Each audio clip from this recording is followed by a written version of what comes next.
There was no announcement, no cameras, no waiting crowd. Just a quiet pause at a glass immigration desk, and then a subtle hand gesture that changed everything. Meghan believed Dubai would be her reset. A clean slate.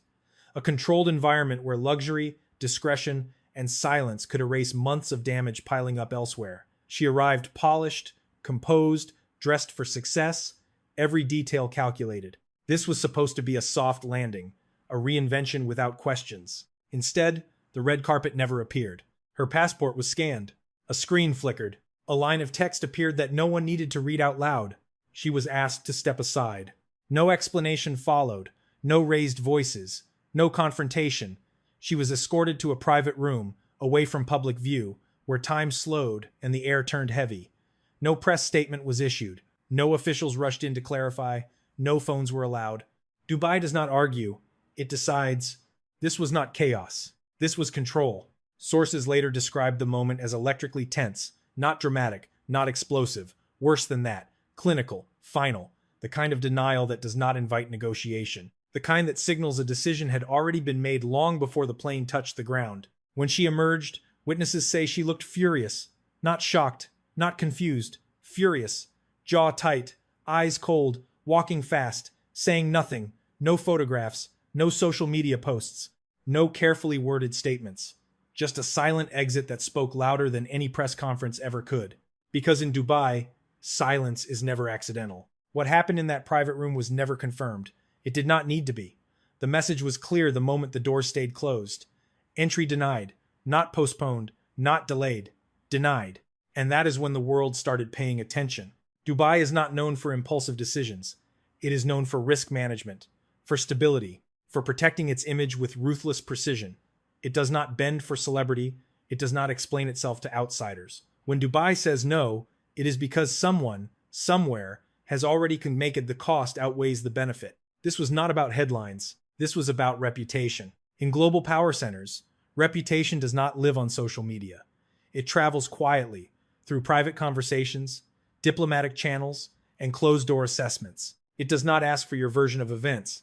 It asks one question only. Are you worth the risk? In that moment, the answer was no. And here is the part that should unsettle anyone watching closely. Dubai did not reject her loudly. It rejected her efficiently.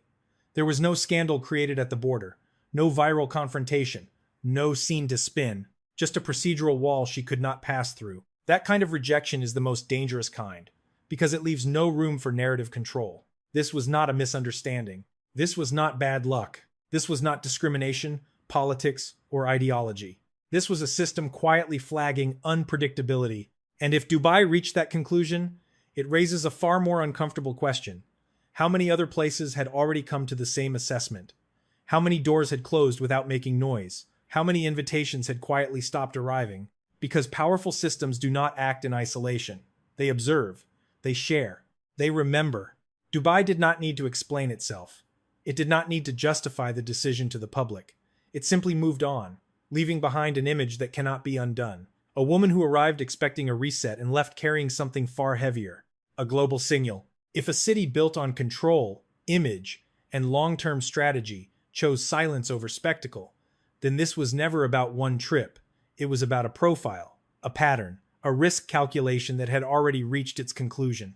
And once that kind of conclusion is reached, it does not stay in one place. It spreads. Because if Dubai said no without hesitation, the real question is not why. The real question is who else already has. Dubai never explains itself because it never has to. This is not a city that reacts. It calculates. Every major decision is filtered through one question long before the public ever becomes aware of it. Not who you are, not what you claim, but what follows you. Dubai is built on one non-negotiable principle. Stability is currency. Chaos is debt. That is why what happened at immigration mattered far beyond a single denied entry. There was no argument because arguments imply uncertainty. There was no negotiation because negotiations imply flexibility. This was neither. It was a closed file. In places like Dubai, reputation is not emotional. It is logistical. It is measured in risk exposure, media volatility, diplomatic discomfort, and downstream consequences.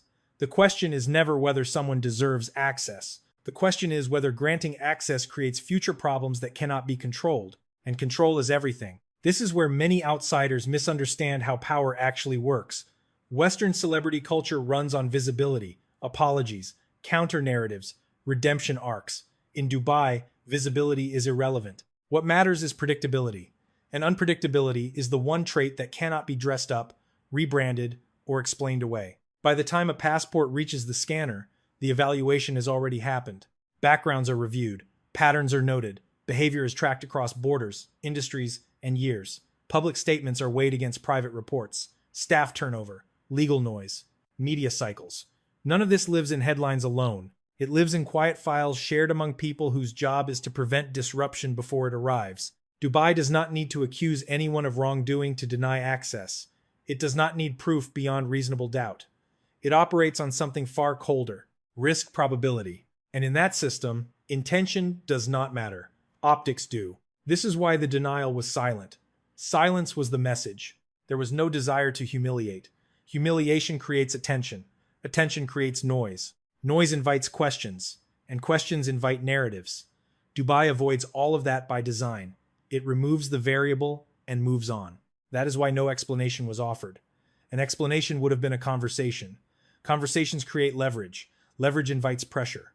Pressure is something Dubai never allows outsiders to apply. The decision was already final when the door to that private room closed. And here is the detail that changes how this should be understood. This was not a rejection of a person. It was a rejection of volatility, of reputational turbulence, of a pattern that suggested future unpredictability. Dubai does not gamble on people who require constant narrative management.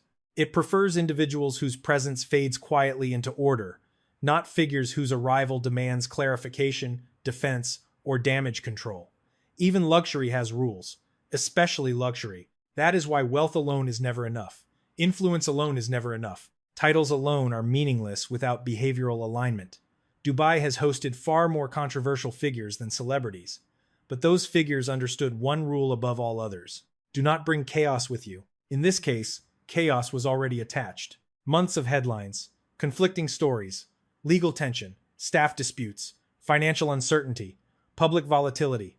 None of it needed to be proven true. It only needed to exist loudly enough to register as a potential liability. Dubai did not need to be convinced of guilt. It only needed to be convinced of inconvenience. And once that threshold is crossed, the decision becomes simple. This is why framing the incident as dramatic misses the point entirely.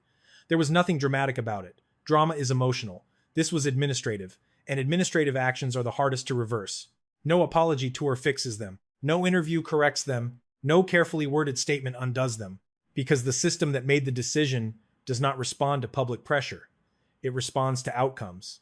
And the outcome Dubai chose was distance, which leads to a far more troubling realization.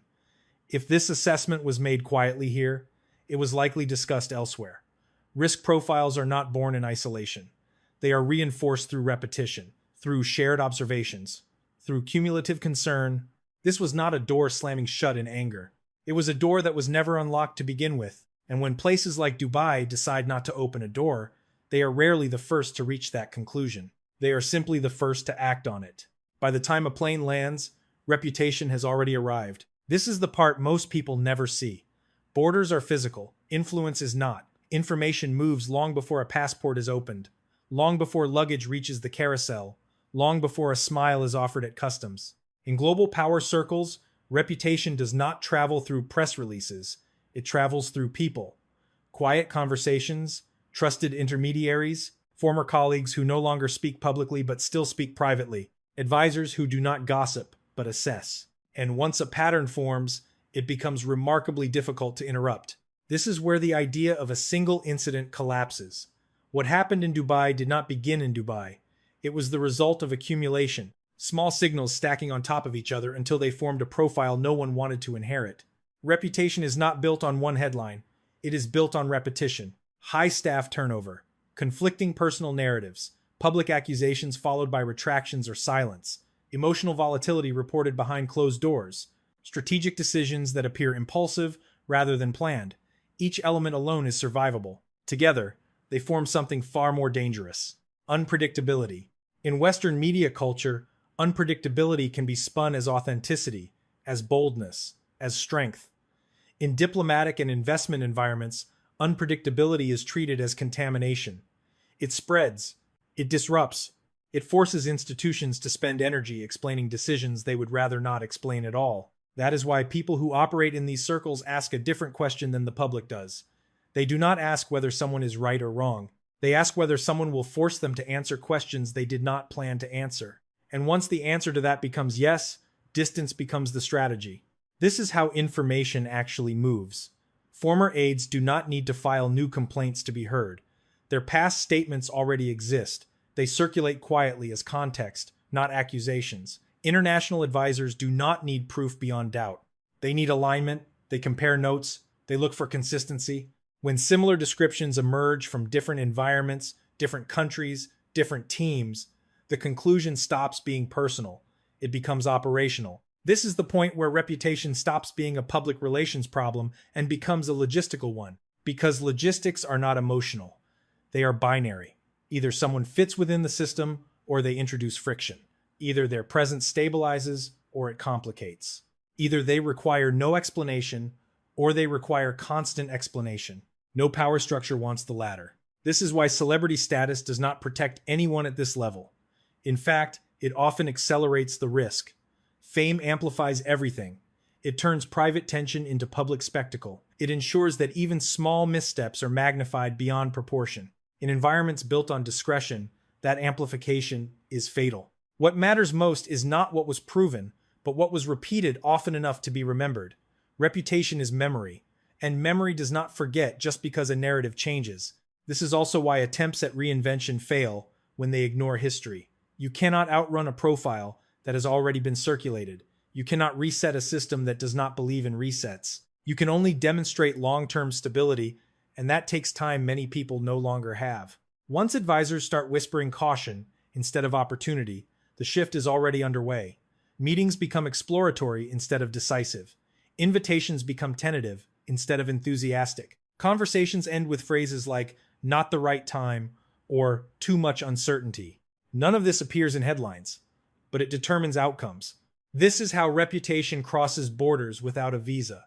It moves through trust networks that do not announce themselves.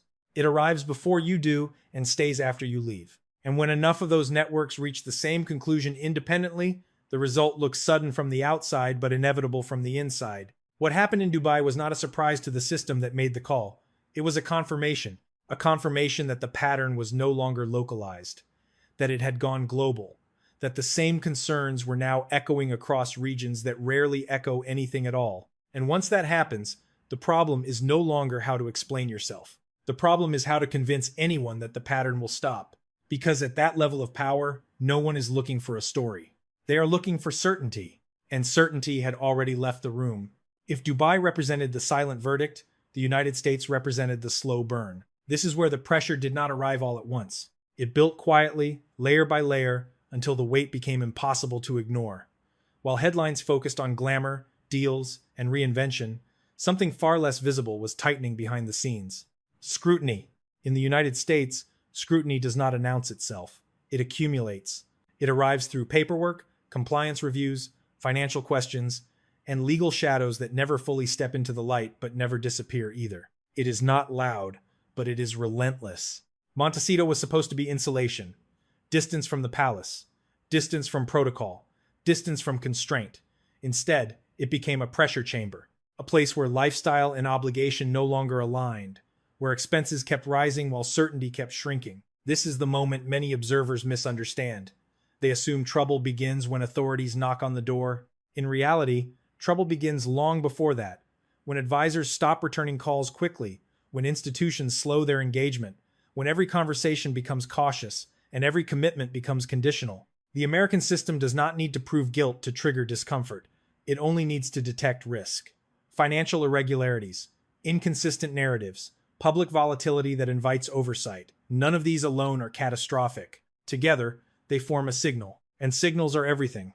Any nation watching this unfold sees the same thing. A profile under increasing attention, a situation that demands explanation, a figure who requires constant narrative management. Hosting someone in that position does not just bring attention, it brings questions. Questions lead to documentation. Documentation leads to exposure. That is the chain reaction every risk-averse system works to avoid. This is why the issue was never about celebrity status.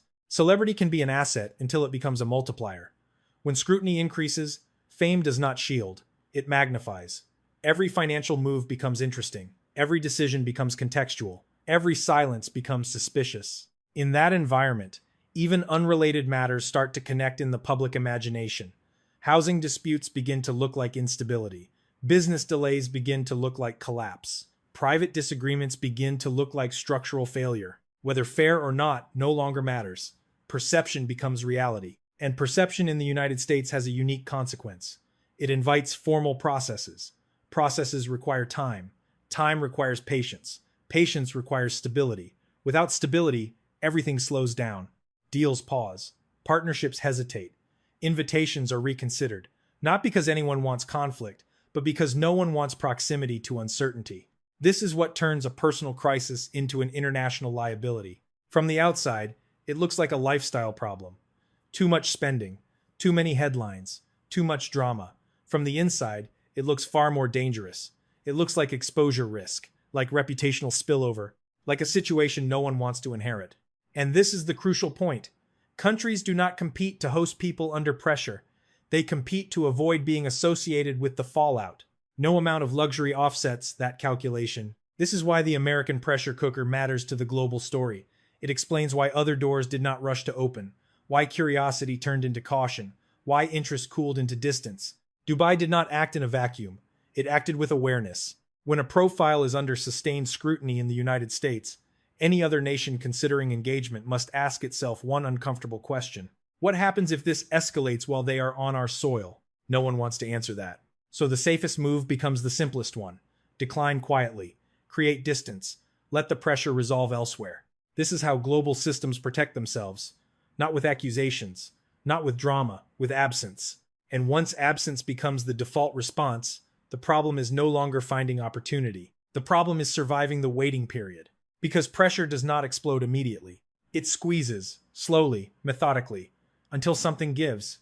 And by the time it does, everyone watching can say they saw it coming. After Dubai, there was still one place whispered about as a possible escape. Not loudly, not publicly, quietly, the way serious power conversations always happen. Saudi Arabia. To outsiders, it looked like a logical next move. Enormous capital, global ambition, a region eager to diversify influence through culture, media, and prestige. If any place could overlook noise and focus on opportunity, many assumed it would be there. That assumption was wrong, because Saudi decision-making does not resemble celebrity logic. It resembles sovereign logic. It is not driven by sympathy or spectacle. It is driven by long memory and risk containment. In environments like this, people are not evaluated as personalities. They are evaluated as variables. A variable can strengthen a system or destabilize it. There is no middle ground. Insiders describe the response as cautious, not hostile, curious, but guarded. Meetings that explored possibilities without committing to outcomes. Conversations that stayed abstract, polite interest without momentum. That is how rejection looks at the highest level. Saudi leadership does not slam doors. It simply never unlocks them. And the reason was simple. The risk profile did not justify the upside. Too many unresolved questions. Too much narrative volatility. Too much potential for distraction. In regions where image is tightly controlled, hosting someone who attracts constant controversy is not a bold move. It is a liability. Money cannot solve that. This is where many people misunderstand how wealth actually functions. Wealth attracts opportunity, but it does not erase concern. In fact, the more money involved, the more cautious the gatekeeping becomes. Large systems do not bet on redemption arcs. They bet on reliability. And reliability requires one thing above all others: predictability. At this point in the story, predictability was no longer part of the equation. The pattern was already too visible. Public disputes, legal noise, financial pressure, relationship instability, media cycles that refused to calm down. None of this needed to be proven true. It only needed to remain unresolved. That is the threshold where power steps back. This is why the Saudi option never materialized into anything tangible. No official announcement, no denial, no controversy, just silence. The same silence that had already spoken volumes elsewhere. Silence is not indecision. Silence is risk avoidance. For people operating at this level, the worst outcome is not criticism. It is entanglement, becoming part of someone else's chaos. being forced to answer questions about decisions that were never supposed to be questioned. Saudi Arabia has spent years reshaping its global image. It is not about to jeopardize that progress for someone whose presence guarantees scrutiny. And here is the detail that makes this moment pivotal. When both Dubai and Saudi Arabia reach similar conclusions independently, it signals something deeper than regional preference. It signals consensus. Consensus among power structures is rare, but when it happens, it reshapes options quickly. Suddenly, the map shrinks. Safe havens disappear. Doors that once seemed open reveal themselves as illusions. What remains is not opportunity, but limitation. This is where the narrative shifts from ambition to containment, from expansion to survival, from planning the next chapter to managing the consequences of the last one. The Middle East did not reject a person. It rejected a risk profile that no longer fit the environment. And once that happens, the question is no longer where to go next. The question becomes whether there is anywhere left that has not already done the math. Because when the most controlled regions in the world decide not to engage, they are not being cautious. They are being conclusive. There is a moment in every collapse that feels unreal, not because it is sudden, but because it is complete. After Dubai stayed silent and Saudi Arabia remained distant, something shifted, not publicly, quietly. The kind of shift you only notice when options begin disappearing all at the same time. Invitations stop coming. Conversations end earlier than expected. Interest cools without explanation. This is what it looks like when a global profile reaches saturation. It is important to understand this phase because it is where many people misread what is happening. They assume the problem is lack of opportunity. In reality, the problem is overexposure. Too many unresolved threads, too many variables still in motion. At this point, no one is asking whether she can succeed somewhere else.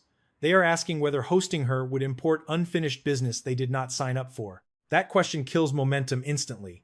The world of influence operates on controlled environments, carefully curated optics, clear hierarchies, defined roles.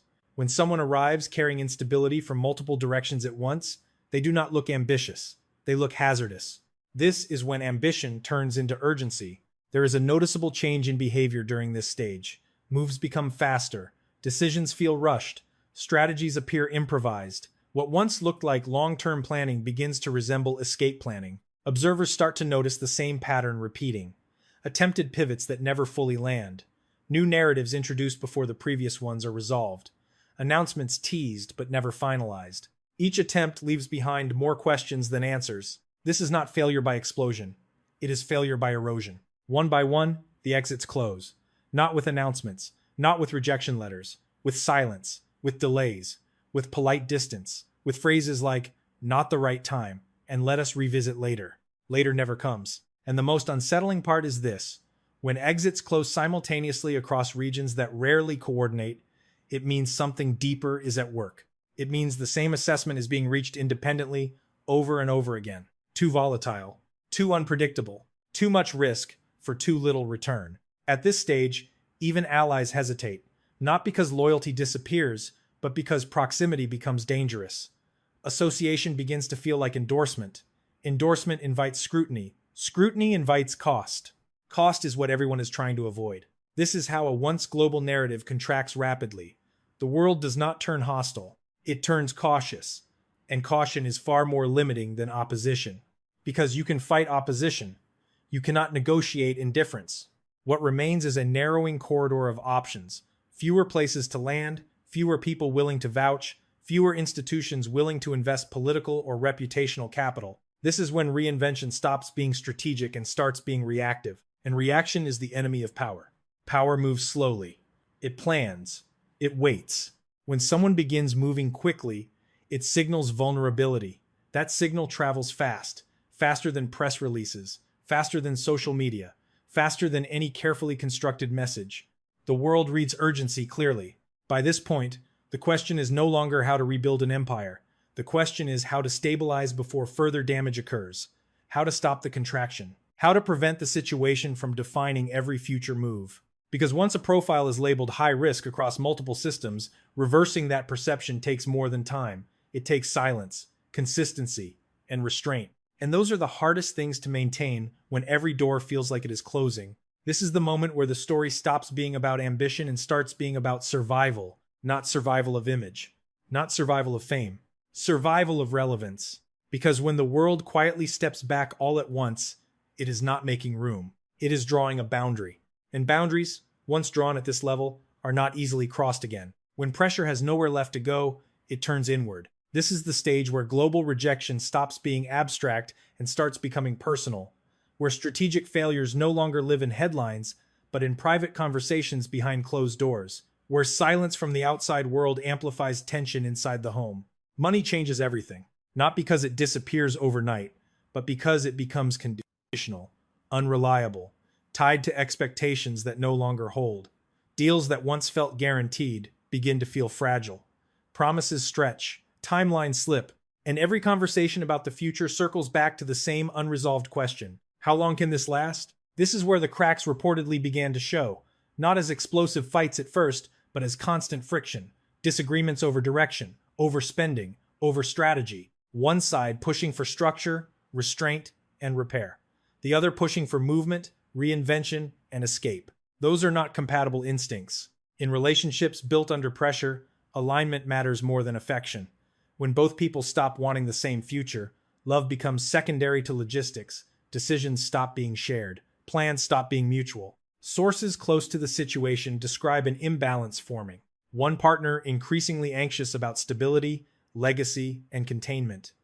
The other increasingly focused on finding a way out, a new environment, a different arena where the past does not follow so closely. That difference is fatal, because when one person wants to slow down and repair, while the other wants to move fast and reset, compromise disappears. Every choice feels like a betrayal to one side or the other. Money magnifies that tension, not because there is none, but because it now comes with conditions, contracts, expectations, watchful eyes. Each dollar feels heavier than before. Financial stress does not just limit options, it exposes priorities. Reports suggest arguments became more frequent, sharper, less filtered, not about love, about control, about who gets to decide the next move, about who carries the blame for doors that are no longer opening. And then there is the most damaging shift of all, solo decisions. When one partner starts acting independently, making moves without full alignment, it signals a breakdown far deeper than public narratives suggest. Trust erodes, embarrassment sets in, resentment grows. Nothing fractures unity faster than public failure that one partner feels dragged into. Insiders whisper that some attempts to pivot were made without full disclosure, that certain plans were revealed only after they collapsed, that embarrassment replaced solidarity. Whether every detail is accurate matters less than what the pattern implies. Disconnection. This is when marriage stops being a shield and starts becoming another vulnerability, another variable outsiders assess, another instability layered on top of an already volatile profile. Power structures watch relationships closely, not out of curiosity, but because unstable partnerships create unpredictable outcomes. They complicate negotiations, they create conflicting signals, they increase the likelihood of leaks, missteps, and emotional decisions. No system built on control welcomes that. As tension builds, even private moments become strategic. Conversations feel transactional. Every discussion about the future carries an unspoken threat. What happens if we cannot agree? That question hangs heavy because the answer is never simple. Separation brings its own chaos. Staying together under strain brings another kind entirely. This is why the pressure here matters more than gossip. It signals that the collapse is no longer external. It has reached the core. When global systems step back and finances tighten simultaneously, relationships are forced to reveal what they are actually built on: shared purpose or shared convenience. And once that distinction becomes clear, there is no going back to how things were. At this stage, even silence speaks. Silence at the dinner table. Silence after difficult conversations. Silence where reassurance used to live. This is the sound of alignment slipping away. And when alignment disappears inside the marriage, the outside world does not wait long to notice. Because power watches for one thing above all others: stability. And stability, by now, was becoming very hard to find. The most telling shift did not come with an announcement. It came with silence. Not outrage, not cancellation, not public rejection, just the slow, unmistakable quiet that settles in when interest evaporates, when calls stop being returned with urgency, when meetings are postponed without new dates, when enthusiasm cools into polite distance. This is how capital withdraws when it does not want to be seen withdrawing. Brands do not collapse when people criticize them. They collapse when people stop asking questions, when curiosity turns into calculation, when potential partners decide it is safer to wait than to engage. That moment had arrived. What once looked like a glossy post-royal enterprise began to feel heavy, overextended, overexposed. Every initiative now required explanation before it could even begin. Every proposal came with footnotes. Every conversation opened with hesitation instead of excitement. Investors are trained to recognize one danger above all others: uncontainable downside. It is not failure that scares them. Failure can be managed. It can be priced. It can be hedged. What cannot be managed is reputational spillover that drags partners into controversies they did not cause and cannot control. At this stage, that risk had become impossible to ignore. Projects slowed. Timelines stretched. Commitments softened. Not because there was no money left in the world, but because no one wanted their name attached to something that felt unstable. The brand required too much narrative support, too many explanations, too many clarifications. Strong brands do not need constant defense. Weak brands do. This is why silence from major partners mattered more than any headline ever could. Silence signals distance, distance signals caution, and caution spreads fast among people who talk to one another behind closed doors. No one wanted to be the last one holding exposure. This is the point where the illusion of momentum becomes dangerous. Social media can project activity. Carefully staged appearances can suggest relevance. But money does not follow optics. It follows confidence. And confidence had started to drain out of the room. What replaced it was waiting. Waiting to see how legal pressure unfolded. Waiting to see how public sentiment shifted. Waiting to see whether internal instability would resolve or worsen. Waiting kills deals. In that environment, even loyal partners begin to reassess. Not out of betrayal, but out of self-preservation. Alignment becomes conditional. Support becomes private instead of public. Backing becomes passive rather than active. This is how a brand enters limbo. It still exists. It still speaks. It still posts. But it no longer moves markets. It no longer attracts risk. It no longer commands attention on its own terms. The most brutal realization is this: when investors walk away quietly, they leave nothing to argue against, no statement to refute, no accusation to deny, just absence. And absence cannot be spun. This is when the narrative flips completely. The question is no longer why people are criticizing. The question becomes why no one is defending. Defenders disappear first, then collaborators, then opportunities. What remains is effort without amplification, activity without traction, visibility without influence.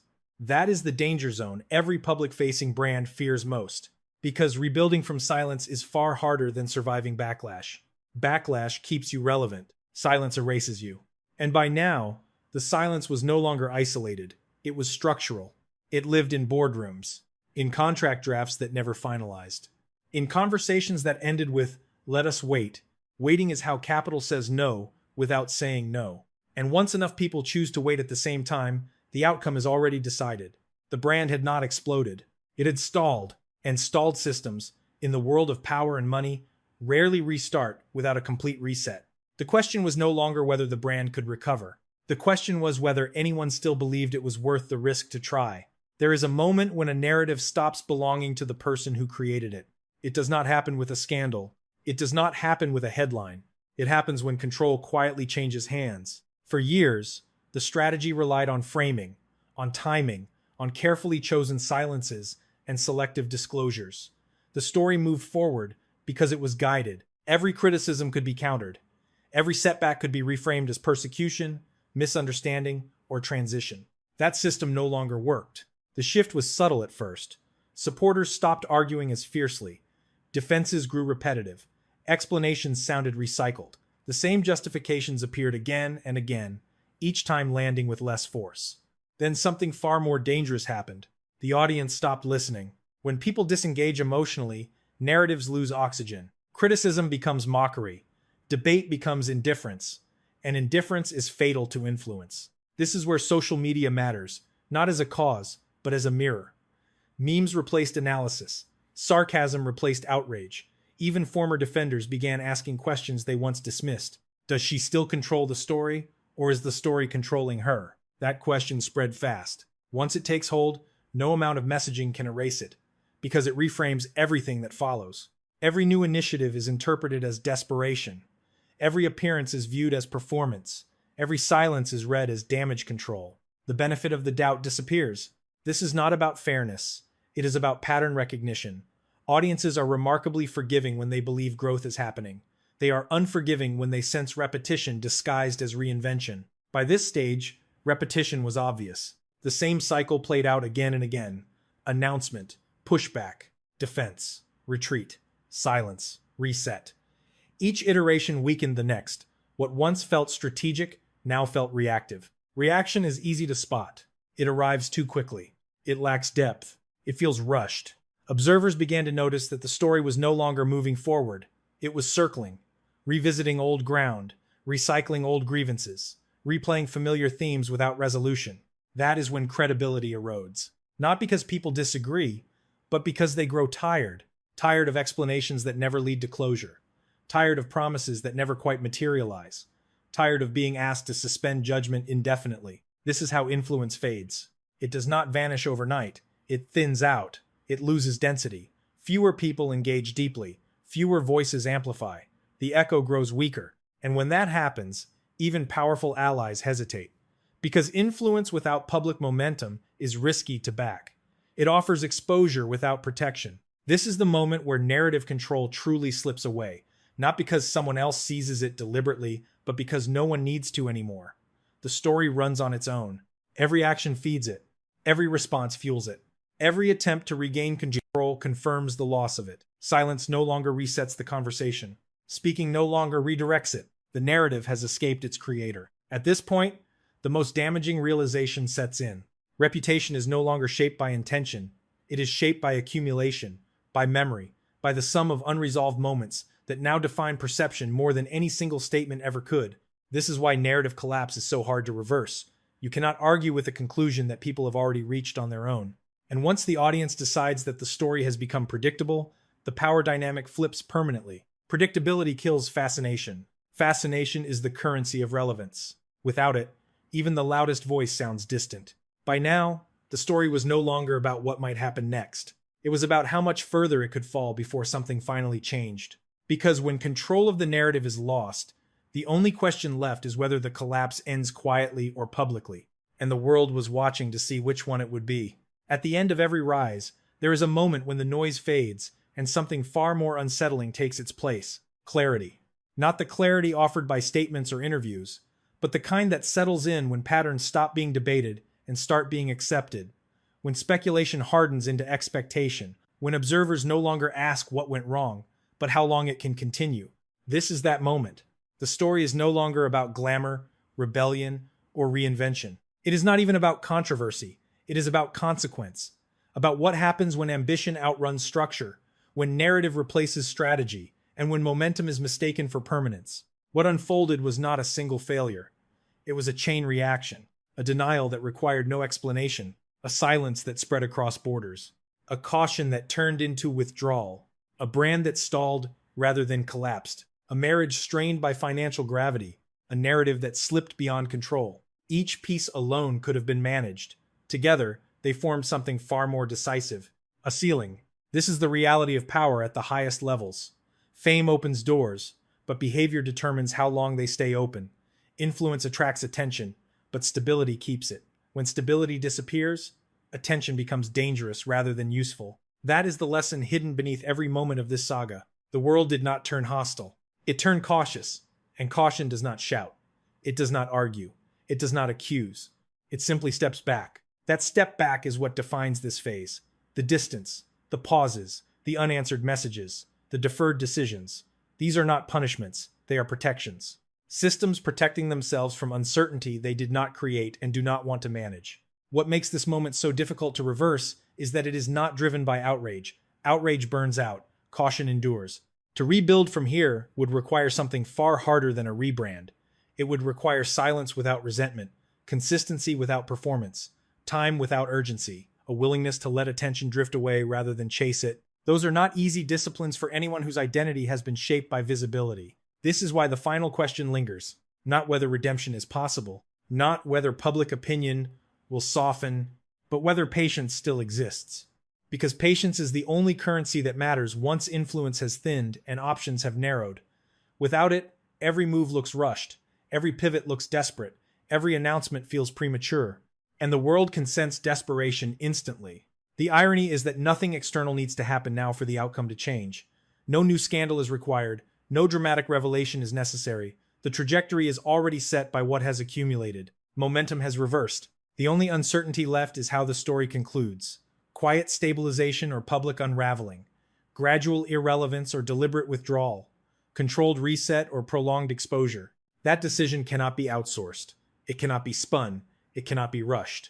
It requires accepting what the world has already signaled. Because when doors close quietly across continents, they are not inviting persuasion. They are drawing a line. And once that line is visible, the only way forward is not through it, but away from it. The question that remains is simple, and it refuses to go away. Will the next chapter be written with restraint, or will it be forced into existence by pressure? The answer will decide whether this story ends as a cautionary lesson quietly absorbed by power structures, or as a spectacle no one can look away from. Either way, the world has already stopped leaning in. Now, it is waiting.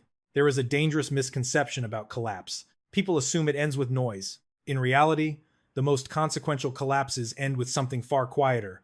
A shift in attention, a redirection of interest, a collective decision, made independently by many, to stop watching so closely. That is where this story now stands. The cameras are still there. The platforms still exist. The statements can still be issued, but the center of gravity has moved.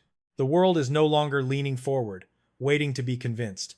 It is leaning back, arms crossed, waiting to see whether discipline finally replaces urgency. This is the phase where mistakes become irreversible, not because they are dramatic, but because they are repetitive, where every new move is measured not against intention, but against history. Power does not forget patterns. Capital does not reward volatility. Influence does not survive exhaustion. The greatest illusion at this stage is believing that visibility equals relevance.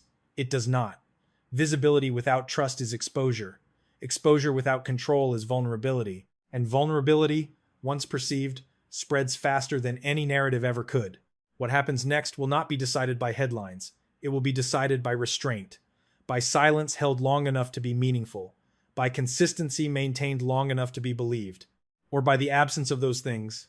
Because the world has already delivered its message, not with outrage, not with condemnation, but with distance. Distance is final. Whether that distance becomes permanent depends on what comes next. A pause long enough to reset the pattern, or another attempt to force momentum before stability returns. One path leads to quiet survival. The other leads to accelerated decline. There is no third option. The story does not end here. It simply enters a more unforgiving phase. The next chapter will not be about access or ambition. It will be about restraint versus reaction, about whether pressure produces discipline or desperation. Watch for these signals. Silence that lasts. Actions without announcements. Consistency without explanation. Or the opposite. Rapid pivots. New promises. Fresh narratives layered on unresolved ones. The world will recognize the difference instantly. Because once the line is drawn, power does not move it again. And whatever happens next will not redefine the past. It will confirm it.